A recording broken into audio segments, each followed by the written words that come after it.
परमेश्वर आप सबों को शांति प्रदान करे। आज के दिन का विषय है यीशु की हत्या। क्या हम लोग जानते हैं कि यीशु का हत्या क्यों हुआ था? यीशु का हत्या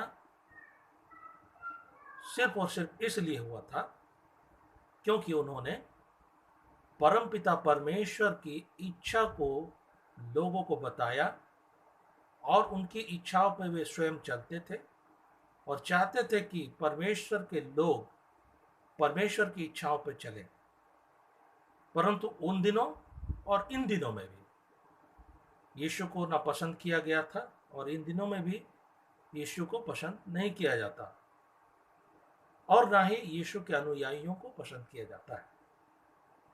कारण है कि यीशु ने तब भी उन आडंबरों, उन फरीसियों, उन सद्दूकियों, उन शास्त्रियों के ईश्वर पर एकाधिकार और धन शोधन के तरीके, मनुष्य को शोषित करने के तरीके और खुद को श्रेष्ठ रखने के तरीकों, आडंबरों को परमेश्वर के एकलौते पुत्र यीशु मसीह ने विरोध किया। इसलिए उन दिनों में यीशु की हत्या की गई। और आज भी यीशु को अधिकतर लोग पसंद नहीं करते क्योंकि यीशु के अनुयायी भी यीशु के मार्ग पर नहीं चल रहे हैं। और इसके कारण से जो यीशु मसीह का बलिदान परमेश्वर ने सारे मानव जाति के लिए इस संसार में क्रूस के माध्यम से दिया था, वो लगभग फेल होने की कगार पे है। इन दिनों में हम लोग उन चिन्हों को देख रहे हैं जो चिन्ह यीशु मसीह ने बाइबल में, जब उनके चेलों ने उनसे पूछा था कि अंत के दिनों का क्या चिन्ह होगा, तब यीशु मसीह ने उनसे कहा था कि अंत के दिनों में या अंत का दिन कब होगा ये मेरे पिता के अलावा और कोई नहीं जानता है, मैं भी नहीं जानता, लेकिन मैं ये बता सकता हूँ कि उसका सिम्टम क्या है। और उसके सिम्टम के रूप में उन्होंने बताया था कि अकाल होंगे, भूंडोल होंगी, महामारियां होंगी, एक जाति दूसरे जाति पे चढ़ाई करेंगे, देश देश से युद्ध करेगा और अशांति फैलेगी। और लगभग हम लोग अब उस कगार में पहुंच चुके हैं, उस काल में पहुंच सके हैं जिस काल की उस समय भविष्यवाणी की गई थी या उस समय जो चिन्ह दिया गया था। आज मैं सिर्फ और सिर्फ ये बताना चाहता हूं कि यीशु मसीह क्या चाहता था, परमेश्वर क्या चाहता था। क्योंकि यीशु मसीह ने बताया था कि जिसने मुझे देखा उसने परमेश्वर को देखा।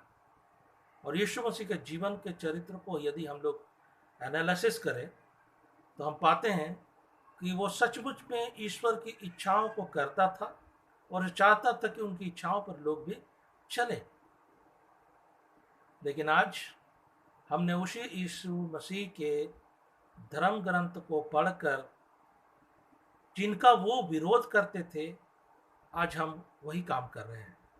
आज हम धर्म के नाम पर दुकान चला रहे हैं, हम आज धर्म के नाम पर लोगों का धन शोधन कर रहे हैं, आज हम धर्म के नाम पर समाज से लोगों को बांट रहे हैं, आज हम धर्म के नाम पर सिर्फ और सिर्फ अपनी इच्छाओं को पूरी कर रहे हैं। इन दिनों में बहुत सारे वीडियो में देख रहा हूँ, यूट्यूब से लेकर के फेसबुक में, और इसमें बहुत सारे लोग इससे पहले भी जो यूट्यूब वगैरह में जीसस के प्रचार को करते थे, ईसाई धर्म का प्रचार करते थे, और मैं देखता था कि वो सिर्फ और सिर्फ अपने हेड नॉलेज का इस्तेमाल करके, अपने स्मरण शक्ति का इस्तेमाल करके, जो बाइबल में उन्होंने पढ़ा उसे इधर से उधर से घुमा करके बस लोगों को भरमाने का काम करके उसमें उनका कितना फायदा होगा ये बात बता के और आपको सिर्फ दिग्भ्रमित करके आपका धन का शोधन किया गया, आपके समय का शोधन किया गया और बदले में आपको कोई लाभ नहीं मिला। क्योंकि कल भी आप परेशान थे, आज भी आप परेशान हैं। और कल भी आपको बताया गया था कि आप पापी हैं और आपको परमेश्वर का इकलौता पुत्र उद्धार देने के लिए आया है, और आज भी आप ये वचन को सुनते हैं और आज भी आपको विश्वास नहीं होता है कि मेरा पाप क्षमा हो गया, क्योंकि हमें शिक्षा ही इस प्रकार से दी जाती है कि हम प्रतिदिन भूखे रहें, प्रतिदिन हम प्यासे रहें, ताकि वो प्यास बुझाने के नाम पर धन शोधन और आपका समय शोधन करते रहें। क्या कोई धर्म प्रचारक आपको नई बातें बता रहा है? क्या वो बाइबल पढ़ने के आपको नए तरीके बता रहा है? क्या वो परमेश्वर से संपर्क करने के लिए आपको प्रार्थना करने सिखा रहा है? क्या वो बाइबल पढ़ने के अद्भुत तरीकों को आपको सिखाता है? नहीं। वो सिर्फ अपने हेड नॉलेज का प्रचार करता है, वो सिर्फ अपना वाहवाही बखान करता है। मैं आज इस वीडियो के माध्यम से बहुत सारे पास्टर प्रचारकों को ओपन चैलेंज देता हूँ, यदि आपको अब तक आपने दावा किया कि आपको पवित्र आत्मा है, आपको परमेश्वर का बहुत सारा वरदान है, दुष्ट आत्मा छुड़ाने का वरदान है, चंगाई करने का वरदान है, और भी नाना प्रकार के बहुत सारे वरदानों के बारे में, अन्य अन्य भाषा बोलने का वरदान है, मैं आपको चैलेंज करता हूँ, जितने प्रकार के वरदान हैं आप सबको झिलफिला सकते हैं, सबको झिलफिला सकते हैं। और दुनिया में जितने भी लोग मेरे वीडियो को सुन रहे हैं, मसीही हो चाहे गैर मसीही हो, जितने भी लोग बताते हैं कि उनको परमेश्वर का वरदान मिला हुआ है, तो आप देखिएगा अन्य भाषा बोलने वाले बहुत मिलेंगे, चंगाई के नाम पे बहुत सारा ड्रामाबाजी करने वाले मिलेंगे, लेकिन कोई ऐसा प्राणी नहीं है, कोई ऐसा प्रचारक आपको नहीं मिल रहा है, आप खोजिएगा भी तो नहीं मिलेगा, जो अन्य भाषा का भेद बता दे। जो अन्य भाषा बात करते हैं लोग, उन भाषा का अनुवाद बताइए, क्योंकि बाइबल में लिखा है कि बोलने वाला तो रहे, परंतु यदि वो उसका अनुवाद नहीं कर पाए, वो या उस कोई और, तो ये बोलना भी बेकार है। तो आजकल हम क्या करते हैं, जब भी प्रार्थना करते हैं, किसी को भी आप देखिएगा प्रार्थना करेंगे तो वो अन्य भाषा को उपयोग करेंगे जिसका कोई अर्थ नहीं है। बाइबल बताती है कि ऐसा कोई भाषा नहीं जिसका अर्थ ना हो इस संसार में। आप वो भाषा बोल रहे हैं जिसका अर्थ आपको नहीं पता, जिसका अर्थ सामने वालों को नहीं पता। आप कलीसिया बनाए हुए घूम रहे हैं, बड़े बड़े प्रेयर टावर बना के घूम रहे हैं। मैं आपको चैलेंज करता हूं, आप में से यदि कोई हो तो वीडियो डालिए, अन्य भाषा बोलने का, एक आदमी अन्य भाषा बोलेगा और दूसरा उसका अनुवाद करेगा, और इसको परखने के लिए भी अन्य लोग भी, जो लोग स्पिरिचुअल नॉलेज रखते हैं, जो लोग बाइबल पढ़े हैं, वो बता सकते हैं कि जब तक दो लोग गवाही ना दे तब तक उसको माना नहीं जाएगा। तो जो अनुवाद कोई अगर कर रहा है, सेम अनुवाद कोई दूसरा भी समझ पाए तो समझिए वो सही अन्य भाषा बोल रहा है।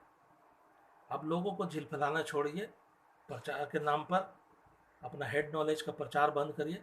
मैं आपको 2-3 क्वेश्चन करता हूँ, आप उसको बताइए अगर आपको सही में नॉलेज है तो।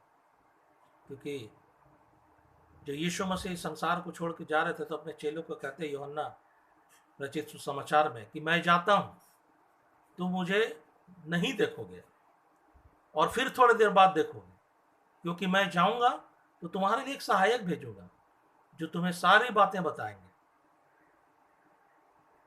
तो वो बातें जो बाइबल में आप नंगी आंखों से पढ़ते हैं, वो तो कोई भी पढ़ेगा और कोई भी समझेगा, चाहे वो प्रचारक हो चाहे नहीं हो, वो पास्टर हो चाहे नहीं हो, वो ईसाई हो चाहे नहीं हो, कोई भी बाइबल को पढ़ेगा और वो उसको समझ भी सकता है।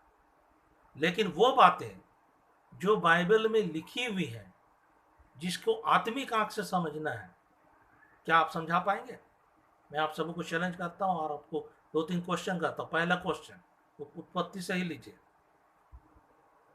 आदम और हवा का सबको जानते हैं कि प्रथम पुरुष और स्त्री है, और आदम और हवा के बाद कैन और हाबिल हुए। मैं आपसे प्रश्न करता हूं कि कैन और हाबिल के बाद इस दुनिया में जनरेशन कैसे बना, ये जनरेशन आगे कैसे बढ़ा? कोई नहीं बताता ये बात। बहुत कोई बोलेंगे नहीं, उस समय ऐसा था कि बहनों के साथ विवाह करने का प्रथा था, उस समय व्यवस्था नहीं आया था, इसलिए इसको पाप में नहीं गिनती माना जाएगा। अगर आपको हेड नॉलेज के अगर अलावा स्पिरिचुअल नॉलेज है तो इसका आंसर बिब्लिकल देने की कोशिश करें। इसका आंसर मैं दे सकता हूं। दूसरा क्वेश्चन है कि जब यीशु मसीह को मालूम था कि वह इस संसार में क्यों आया है, परमेश्वर भी उनके बारे में भविष्यवाणी कई भविष्यवक्ताओं के द्वारा से दिया, और यीशु मसीह को भी मालूम था कि इस संसार में मैं क्यों जा रहा हूँ। वो प्राण देने के लिए इस संसार में आए। परमेश्वर का इकलौता पुत्र को परमेश्वर इस संसार में इसलिए भेजा कि वो लोगों के पाप को उठा ले, और उनको मरना है लोगों के लिए, उनको मेमने के रूप में भेजा गया। तो जब एक मरने वालों को पता हो कि मैं मरने वाला हूं और वो उस निश्चित दिन को मरता भी है, तो क्या इसे आप आत्महत्या नहीं मानेंगे? अगर आत्महत्या मानते हैं तो बताइए कि जब आत्महत्या करना बाइबल में लिखा हुआ पाप है, तो क्या यीशु ने पाप किया है? आप कहेंगे नहीं, वो बलिदान है। तो बलिदान तो परमेश्वर ने दिया है, यीशु ने क्या किया है? आत्महत्या, क्योंकि उन्होंने तो जानबूझ करके अपने प्राण को दिया, वो भी निश्चित समय में। आप बताइए इसका अर्थ क्या है? क्या यीशु ने आत्महत्या किया? मैं आपको बताना चाहता हूं, यीशु आत्महत्या नहीं कर सकता।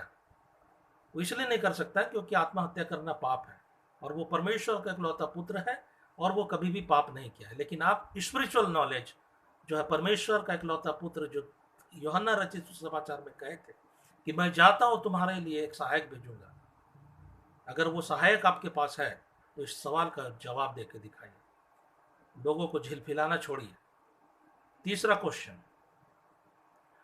क्वेश्चन यह है, यीशु मसीह ने कहा कि योना को छोड़ करके मैं तुम्हें और कोई चिन्ह नहीं दूंगा, या योना नबी को छोड़कर तुम्हें और कोई चिन्ह नहीं दिया जाएगा। जिस प्रकार से योना नबी मछली के पेट में 3 रात दिन रहा, वैसा ही मनुष्य का पुत्र भी पृथ्वी के भीतर 3 रात दिन रहेगा। अब बताइए, यहाँ 2 क्वेश्चन मैं आपसे करना चाहता हूँ इसी वचन को लेकर के। एक, योना नबी परमेश्वर की इच्छा को नहीं मान रहा था, इसलिए वो जिसको जहां परमेश्वर ने वो भेज रहा था वहां ना जाकर के कहीं और जा रहा था, जिसकी वजह से परमेश्वर ने व्हेल मछली को आज्ञा दिया, और व्हेल मछली ने योना को निगल लिया, और वो वहां पे 3 रात दिन रहा, और जब वो पश्चाताप किया तो उसे सूखी भूमि में उगल दिया। तो क्या इस वचन के द्वारा जब यीशु मसीह कहा कि योना नबी के द्वारा जो उदाहरण दिया गया है उसके अलावा कोई और उदाहरण नहीं मिलेगा या चिन्ह नहीं मिलेगा, तो अब बताइए क्या यीशु मसीह ने आज्ञा का उल्लंघन किया है? जो उनको भी सेम टू सेम वो बता रहे हैं कि यही चिन्ह रहेगा, 3 रात 3 दिन वो पृथ्वी के भीतर रहेंगे। दूसरा क्वेश्चन इसी पर है, हम सब बोलते हैं कि यीशु मसीह 3 रात 3 दिन इस पृथ्वी के भीतर रहा, तो आप ये बताइए हमको कि गुड फ्राइडे को यीशु मसीह ने तीसरे पहर में अपना प्राण को त्यागा, तो फ्राइडे नाइट हुआ 1 रात, सैटरडे नाइट हुआ 2 रात, और संडे सवेरे हम लोग ईस्टर मनाते हैं तो वो जी उठे, तो वहां 3 रात तो कंप्लीट हुआ नहीं। फ्राइडे तीसरे पहर में परमेश्वर के इकलौते पुत्र यीशु मसीह ने प्राण त्यागा, वो दिन तो निकल गया, वो तीसरा दिन। सैटरडे दूसरा दिन, और वो संडे को तो प्रातः पौ फटते ही वो जी उठे। तो वहां पे तो 3 रात 3 दिन का कॉन्सेप्ट जो योना नबी का उदाहरण यीशु मसीह ने दिया था इस संसार को, वो तो पूरा नहीं हो रहा। तो आप लोग बताइए, जो अब तक धर्म के दुकान चलाए, लोगों को चंगा करने का जो धंधा चलाए, लोगों को भरमाने का जो आप लोगों ने बाजार चलाया, प्रार्थना सेंटर चलाया, परमेश्वर के बहुत सारे वरदानों को अपने अंदर समाहित करने का जो दावा किया, आप इस भेद के बारे में मुझे बताइए। चौथा क्वेश्चन मैं आपसे पूछता हूँ, यीशु मसीह को जब क्रूस पर लटकाया जा रहा था तो 2 डाकू थे साथ में, एक दाएं और एक बाएं। एक ने पश्चाताप किया, एक ने निंदा किया, दूसरे ने पश्चाताप किया। जिसने पश्चाताप किया उसको यीशु मसीह ने कहा तू आज ही मेरे साथ स्वर्ग लोक में होगा। जिसने पश्चाताप किया उसको यीशु मसीह ने कहा तू आज ही मेरे साथ स्वर्ग लोक में होगा। और फिर हम लोग देखते हैं, बाइबल पढ़ते हैं तो वहां लिखता है कि यीशु मसीह तीसरे दिन जी उठा। और जी उठने के बाद जब मरियम मगदलीनी उनको मिलती है तो वो कहते हैं मुझे मत छुओ, क्योंकि मैं अभी भी पिता के पास नहीं गया हूं। ये कब की बात है? जो तीसरे दिन जी उठने की बात है। और इसके बाद इस संसार में प्रभु यीशु मसीह 40 दिन रहते हैं और चेलों को दिखाई देते हैं, और कम से कम उस नगर में 500 लोगों को दिखाई देते हैं। इसके बाद वो लोगों की आंखों के सामने बादलों पे स्वर्ग उठा दिए जाते हैं। अब यहाँ पे सवाल उठता है कि क्या उस डाकू से जो कहा गया था वादा, ये वचन कि तू आज ही मेरे साथ स्वर्ग लोक में होगा, तो या तो डाकू को झूठ बोले या तो फिर बाकी का वचन झूठा है। बहुत सारे लोग या पास्टर्स बोलते हैं कि देखिए ये तो ट्रांसलेशन का गड़बड़ी है, वो अंग्रेजी के बाइबल में लिखा हुआ है स्वर्ग को हेवन, और क्या बोलते हैं स्वर्ग लोक को, वर्ड याद नहीं आ रहा है। कहने का मतलब है कि वो स्वर्ग और स्वर्ग लोक को अलग अलग बताते हैं और कहते हैं कि नहीं नहीं उन दिनों में यीशु मसीह पाताल लोक में गए थे और कैदी आत्माओं को प्रचार कर रहे थे। अरे भाई, पूरे बाइबल को आप पढ़िए, हिंदी हो अंग्रेजी हो, अगर कहीं पर भी डिफाइन किया हुआ है ना कि स्वर्ग लोक अलग है और स्वर्ग अलग है, तो आप हमको बताइएगा वीडियो बना करके। मेरा व्हाट्सएप नंबर नोट कीजिए 9507162806। और मैं आपको बताना चाहता हूँ कि ये जो क्वेश्चन हमने किया, यीशु मसीह उस डाकू के साथ उसी रात स्वर्गलोक में थे, और बाद में जो उनसे कहा गया मरियम मगदलीनी से और लोगों को दिखाई दिए वो भी सच था। और वो जो बोल रहे थे यीशु मसीह की मैं अब तक पिता के पास नहीं गया हूँ, वो भी बात सत्य है। आप अपने धर्म के चश्मे, जिससे आप सिर्फ भौतिक वस्तुओं को पढ़ते हैं, उसको खोलिए और पूरा बाइबल को पढ़िए, 66 पुस्तक, और बताइए, तब मैं मानूंगा आपको बहुत सारे वरदान मिले हुए, बहुत सारे ये। आप हेड नॉलेज और अपना बखान आप करते रहिए। आज यही कारण है कि इतने प्रचारकों के होने के बावजूद भी इस संसार में शांति नहीं है, इस संसार में भाईचारा नहीं है। आज दुनिया भर का डिनोमिनेशन, दुनिया भर का चर्च, दुनिया भर का पास्टर, दुनिया भर का बिशप, दुनिया भर का प्रचारक भरा पड़ा हुआ है, लेकिन एक दूसरे से इनका प्रेम नहीं है, एक दूसरे से इनको बनता नहीं। आप किस प्रकार के प्रेम का प्रचार कर रहे हैं? आप किस प्रकार के परमेश्वर को प्रदर्शित कर रहे हैं?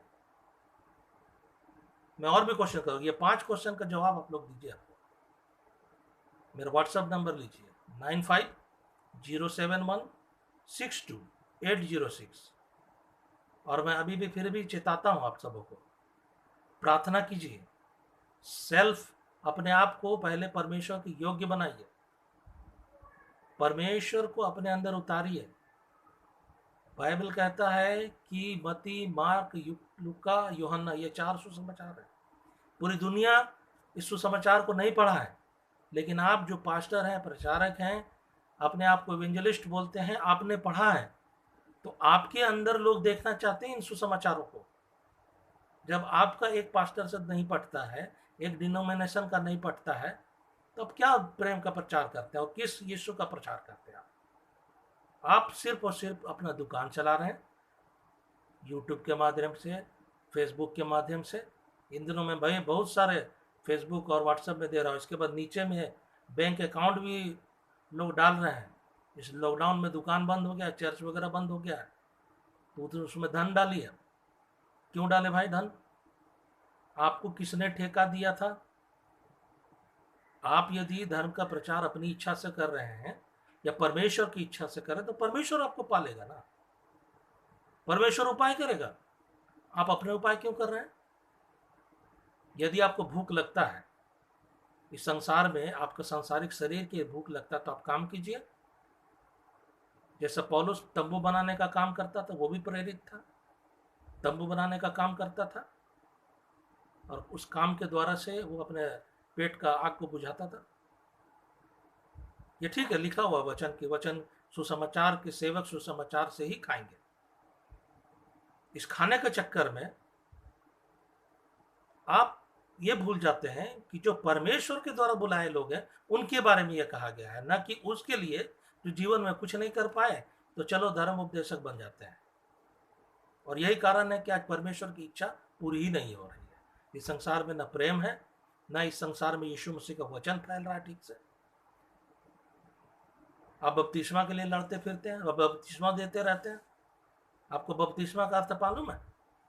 यूहन्ना रचित सुसमाचार में आप देखिएगा, या जो भी सुसमाचार है उसमें यूहन्ना कहता है कि मैं तो तुम्हें जल से बपतिस्मा देता हूं, परंतु मेरे बाद जो आने वाला है मैं उस योग्य नहीं कि उसके जूते का बंधन को खोल सकूं। यानी कि ये जो कार्य कर रहा है यूहन्ना, वो इतना निम्न स्तर का है, इतना छोटा काम है, क्योंकि वो काम इतना छोटा है। वो बताता है उसका तुलना कि वो जो आने वाला है उसके जूते का बंधन खोलने के योग्य भी नहीं है काम। यानी जो जल से बपतिस्मा देने का काम है ना, वो बहुत छोटा काम है। वो कह रहे कि मेरे बाद जो आएगा ना, वो आपको जल से नहीं, आत्मा आग और आग से बपतिस्मा देगा। और आप लड़ते हैं किसके लिए?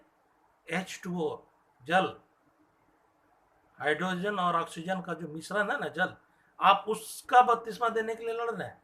छिड़काव नहीं होना चाहिए, डुबा के होना चाहिए। डुबा के भी उसमें भी बहुत सारा लफड़ा है। बहते जल में होना चाहिए, तो हौदा में नहीं होना चाहिए, तालाब में नहीं होना चाहिए, फलना नहीं होना चाहिए। और एक ही आदमी को बपतिस्मा पे बपतिस्मा देने का कार्यक्रम चला रहे हैं। यीशु मसीह जो बपतिस्मा देने वाला है ना, वो आग कौन सा आग है? जो उस डाकू को मिला था अंतिम क्षण में।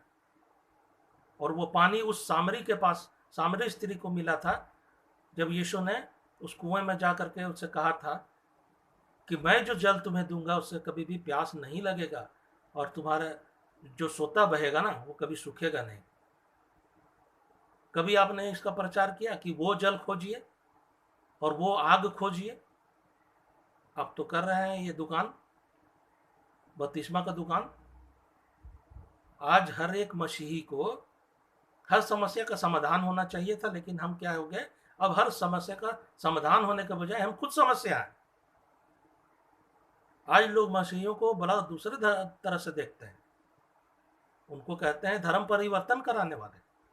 आज यही कारण है कि जो यीशु मसीह ने शिक्षा दिया था कि जाओ तुम सारे संसार में रोशनी फैलाओ, शिक्षित करो लोगों को चंगा करो। आज आप ही लोग के दुकान की वजह से आज हम लोग शिक्षा नहीं दे पा रहे हैं गरीब लोगों को। आज हम लोग छोटे छोटे गरीब बच्चों को शिक्षा नहीं दे पा रहे हैं, उनको कपड़ा नहीं दे पा रहे हैं, हम रोगियों को सेवा नहीं कर पा रहे हैं, क्योंकि आप लोगों ने इस प्रकार से दूषित कर दिया वातावरण को कि जो मसीह विरोधी लोग हैं वो वैसे स्कूलों को जहाँ पे फ्री शिक्षा दी जाती है गरीबों को, वो बंद करा देते हैं। वो हॉस्पिटल बंद करा रहे हैं, वो अनाथ आश्रम बंद करा दे रहे हैं, जहाँ पे हम गरीबों को शिक्षा देते हैं, गरीबों को लालन पालन करते हैं, भोजन देते हैं और ये कपड़े देते हैं। धर्म की दुकान बंद होनी चाहिए। यीशु मसीह ने कहा था कि तुमने मेरे घर को डाकुओं का खो बना दिया है। ये परमेश्वर का घर है। इसलिए मैं आप सबों से फिर से नम्र निवेदन करता हूँ कि अपने अपने धर्म की दुकानों को बंद कीजिए, लोगों का ठग विद्या बंद कीजिए। और आप जो दावा करते हैं हमको ये वरदान मिला, वो वरदान मिला है, अगर वरदान मिला है तो मेरे दो उन बातों को आप याद रखें। यदि आपको वरदान मिला है तो अन्य भाषा का अनुवाद करके हमको बताइए। और दूसरा कि वो 5 सवाल मैंने किए, उनको आप भेद की बात को जरा वीडियो बना करके आप डालिए मेरे व्हाट्सएप में। व्हाट्सएप नंबर है 9507162806। मेरा नाम है जॉय। ठीक है, सबको फिर से इस वीडियो के माध्यम से परमेश्वर की चेतावनी देता हूं, और मैं आपसे निवेदन करता हूं कि आप अब मेरा एनालिसिस मत करें, क्योंकि ये जो कुछ भी बोला गया है ये मेरा मन का बात नहीं है, ये परमेश्वर की मन की बातें हैं। और जो 5 सवाल मैंने किए हैं उन 5 सवालों का जवाब आप वीडियो बना के, वीडियो के माध्यम से मेरे व्हाट्सएप नंबर 9507162806 में व्हाट्सएप करके बताएं। सबको फिर से परमेश्वर की सिम शांति के साथ विदा करता हूँ। एक दूसरे से प्रेम करें और परमेश्वर की इच्छा को पूरी करें। धन्यवाद।